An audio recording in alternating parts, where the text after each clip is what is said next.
What up, everybody? I know it's been a minute since I posted, but I wanted to make a video kind of explaining over the past year and a half all the gear that I've gotten, what I've learned, things I wish I would have done differently. I'm going to rank all the modules on like a 10-point scale, kind of what I think their value is. Hope you enjoy. Alright, so this is my current home studio setup. On both sides, I got what I first started out with about a year and a half, 2 years ago. The DFAM, the Mother 32, and then the Subharmonicon, the Moog Studio setup or whatever. That was the first kind of dive into semi-modular that I did, and I'm really glad I started there because it's pretty basic. There's enough limitations to make you have to get creative. It's classic Moog sound. Of the three, I would rate probably the Moog as the most essential, the DFAM as the most, I don't know, unique and fun, and the Subharmonicon as I'm still trying to figure out how to properly use it, to be honest. Most of the time I just end up turning it into odd hi-hats, but it's good at that. So that's on this left-hand side. And then over on the right-hand side, I had started getting all the make noise semi-modulars, starting with the no coast or the O coast or whatever, zero coast, and then ended up buying a nifty case because I wanted to start buying Eurorack modules. And you can see in the past year and a half, I've gotten quite a few of them. Some people like to have dedicated Eurorack systems where it's all mutable instruments or all make noise or all this or all that. I kind of don't like that interpretation because I think there's so much more possibilities with just all the different manufacturers out there and how to customize your own setup. And that's kind of the whole fun of this thing. So I got the nifty case, which is a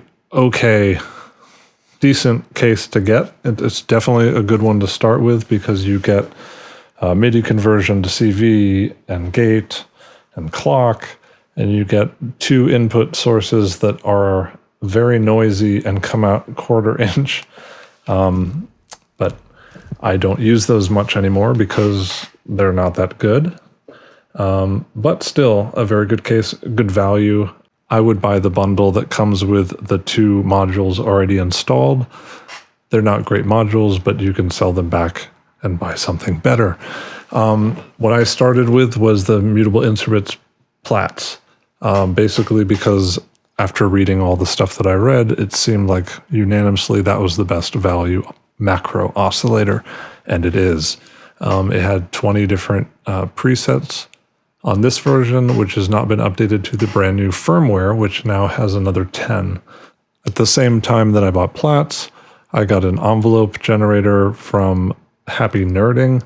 It's great. Needs to be reset every once in a while. That's a little bit of a bummer. Like the power has to be cycled. Sometimes it just turns off. I might have to have that looked at. After that, I got an Erica Synths DSP Pico because it's cheap and it has 8 pretty decent effects. I mostly only use the reverb and the delays, especially the grain delay is pretty nice in there. Mono input, stereo output, great. Then I got the Pittsburgh Modular Micro Sequence B, this black thing down here. It's fine. It sequences 8 steps, 16 if you don't mind it being back and forth, but that gets old kind of fast. Still use it quite a bit, although it might be one of the first ones that I get rid of. In doing all this and experiencing all these different makes and models of Eurorack modules, you'll start to find there are quite a bit of positives and negatives to all of them, some more with some manufacturers. After the Micro Sequence B, I got the Dave Smith character module, which has an okay bit crusher and a sample conversion thing. EQ I never use, but the distortion circuit is one of my favorites, so I put that at the end before it hits most of the outputs on the right-hand side. Once I had gotten a few modules there, I decided to by the Strega from Make Noise, which is a pretty interesting module, kind of reverb-ish with a single oscillator voice in the front end and a whole bunch of weird shit in the middle. It's definitely worth checking out. It's really fun to play with. Sometimes hard to use. Sometimes it's perfect. After I had the No Coast and the Strega, I figured I would get the No Control or the Zero Control. It's an interesting 8 or 16 step sequencer with very odd rhythmic possibilities. I also found this great case maker called Case from Lake. I believe it's in Italy.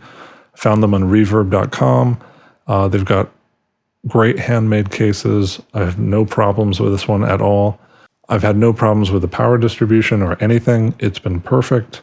I'm probably going to get another one of these cases, if not a bigger, more permanent case. This one is nice because it folds up and closes and you can keep it patched if you really wanted to, but it's still a very small footprint once it's closed. It's really great. Once I got that case, I started moving everything into here. I put my Nifty case away because I did not like the outputs that it had. Immediately, I got a Make Noise Rosie, which has 2 mono inputs, a mono aux send that comes back stereo, which is really useful. Having an aux send on an output module seems to be a no-brainer, but no one does it. I don't understand why. I bought 2 so that the bottom row has the same output as the top one. Only thing I will say is that's a used module that I bought that is uneven stereo output, which is a bit of a bummer. This one I bought new, no problem, straight from the factory. There you go. Got to get rid of that one and replace it, but not a big enough deal right now to worry about. Most of the time I use the bottom one. I forgot that I had also bought ripples before. Then I bought rings, so I was kind of on a mutable instruments kick. Got all the face plates changed to black because I just think they look cooler. Although no problems really with the stock one either. They're an awesome company. They do really weird stuff, very clean. It's very precise sounding. The nice thing about all the oscillators and pitch wheels is that it's very easy to find semitone spots, but slide in between them smoothly as well. Then I got an Erica Synths Joystick 2, a black Joystick 2. It's awesome. There are 4 channels of output CV, X and Y access. You can loop each channel of it for up to 8 seconds. So you can set all these random loops that offset from one another, and they become modulation sources for anything that you want. So they basically become like rough LFOs with the X and Y axis. It's just really fun. Any droning instrument like the Strega or anything that shines in that fashion benefits from a use of a joystick like this. I would also recommend the Dofer one. The Dofer has some other options that this does not. Big problem that I have with these joysticks, although they're fun to use, is there's no clock input. And if there's a clock input and you could set loops based on beats, that would be really helpful, but maybe there will be a black joystick 3. Then I move up here to the 4MS Ensemble Oscillator. Great oscillator. You can use it for percussion sounds, for clean sounds, for organ sounds, for anything weird and strange. Very bassy, growly, almost wave folding, but not quite. Expert sleepers modules. When I bought the module from a guy at a Eurorack shop, I asked him what I thought of it, and he said it's my least favorite module ever because I hate having to whip a manual out to operate it. And I understand what he means now, but it's $100-something module, and anything you can think of, LFOs, oscillators, delays, reverbs, it's got some version of something in there. So it's a great utility module, and I'd probably buy a couple more just because they're awesome. You can always leave one set as a quantizer. That's a 4 HP quantizer. The next to that is a 4 HP dual LFO. The next to that is a 4 HP envelope generator. The next to that is a 4 HP vocoder. And you know what I mean? It's It has flaws, but it has great value. Then I ended up getting a Make Noise Maths way too late. Anyone who's getting stuff in a big group like this, it took me a long time just to save the money up to do it, but I should have gotten the Maths module much sooner, probably right after plates and ripples were purchased, because there's so much that I could have been doing with that tied with any of these modules. But lesson learned, I'm probably going to buy another Maths at some point, and probably another. Maybe one of the Make Noise function modules. It's just like a 6 HP or 8 HP module that's like half of a Maths. That's worth having as well. In the no coast, you have that same function module built in. Then I got a Dofer Slimline VCA module. Dofer is a great company. Everything I've gotten from them so far, just the one module, but everything I've played with has been great. I would kind of call it almost like a step cousin to the Moog products. It's the same quality components, little rigid, little bland, but also very classic. Then I ended up getting a 4MS clock distribution. I have only one gripe with that, and that's that when you start sequences, it lags behind a beat or two. So you kind of have to get your sequence running and then record it and then edit it. It's a little frustrating. I'm thinking about replacing that with a Make Noise Tempi. If anyone has any suggestions or critiques of that switch, I'd be interested to know, because I think with the Tempi, I gain 2 more channels. You get tempo functionality for all your channels, not that negative and plus divide or multiply tempo wheel.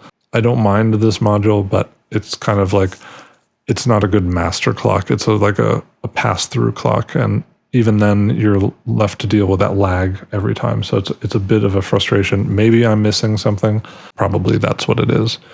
Then, what did I do? I got some tip-top effects modules like the Z5000. It's got a bunch of great reverbs in it and pitch stuff and whatever. And then below that is the FSU, which is okay. It's got some stereo ring modulators, which everyone needs, right? I don't know, there's some glitchy effects in there that aren't bad, but I would say that for half the cost, the Pico DSP grain delay is almost the same equivalent as some of the presets in the Tip-Top. Sorry, Tip-Top, but that one I'm not super impressed with, but it's a fun module. What I will say about Tip-Top, though, and probably my favorite piece of gear to play with here is the circadian rhythms. It's in black over here in my Nifty case. Works great as a master clock. Right now I have it patched so that the DAW clock is coming into the circadian rhythms, and then that will pass it down the line to all the other stuff. If you start your whole clock system from here, it's fine. It's great. It's simple. It's really easy. The jog wheel's great. The subdivisions and how you can move around within loops and segments and all that stuff is great. 8 channels of triggers. Currently, I have a steady state Fate Ultra Kick, which I can't rate high enough. It was expensive. It's like $350 for the module, and it's just a kick drum module, but it's like the nastiest goddamn kick drum ever. And if you just want a little more snap, you want a little less attack, you want a little blah, blah, blah, it's all there. It's got some great CV controls that I haven't really dove in too much in, but I'm super satisfied with just having a good, solid kick drum. Next to that is the Bacillus Iteratas Alter from Noise Engineering. It's probably the most recent module I bought. It's pretty cool. It has some good bass lines, and it's really useful in a noisy way. It's not smooth like the Dofer or the plates or Moog stuff, but it does open up a whole lot of possibilities with some of the other noise engineering modules, and while they're digital, not analog, there's a real depth of character in those. And unlike the other ones, You only have to kind of modulate small amounts for really good effects. Pretty happy with that module so far. It was between that and the Mutant Snare by Hex Inverter. I might still get that, but we'll see. And then there's a couple empty HP next to that, which I'm hoping are going to get filled by a 2 HP hat, maybe a 2 HP snare. And I would like to kind of replace the Wogglebug and Dofer mixer at the end and put that Hex Inverter Mutant Snare in there at some point. The Dofer mixer is great. 4 lines down into 1 mono line out. I do that for a majority of drums, but most of the time I try to separate the drums to be like kick out of there, snare, stereo up top, and then hi-hat, stereo through the bottom, Rosie. Those are my dogs walking around. Okay. So to summarize, I think I'm going to get rid of a couple modules. If I had to pick 2 or 3 in this case to get rid of, probably be the Lifeforms Micro Sequence B by Pittsburgh Modular. I just want something a little more interesting, like a voltage block or something like that. I am probably going to get rid of the quad clock distributor from 4MS. Probably going to go with the Tempe by Make Noise. And then I think I may get rid of the Make Noise Wogglebug, unless I can come up with a good way to use it. Anyone has suggestions, please put them in the comments below. I'm struggling to figure out what to do with that thing. I think one of the best decisions I made was going Platts for my first oscillator. I don't think I'll ever get rid of Platts. A secondary oscillator is the Ensemble Oscillator. It's just so weird. I'm never going to get rid of that one either. If I had to rate either tower of semi-modular products, I'd say I'd go with the Moog Studio, just because of how classic the sound is. The bad points for me are just subharmonica. I'm not quite sure what to do with it. However, overall, I think Make Noise is my favorite modular company at the moment, just because they like to do weird stuff. Strega is a perfect example of that. All the waveforms that come out of that are just bizarre, and it's the same with all their other stuff. Let me know if you have any questions about the setup. I'll be posting some videos with some patch ideas. I'm pretty much going to start using maths on every single oscillator and piece of gear, just to kind of demonstrate the power of maths, why I should have bought it much sooner, and hopefully that'll shed some light on that. Thanks for watching. Hope you enjoyed it. Please like and subscribe.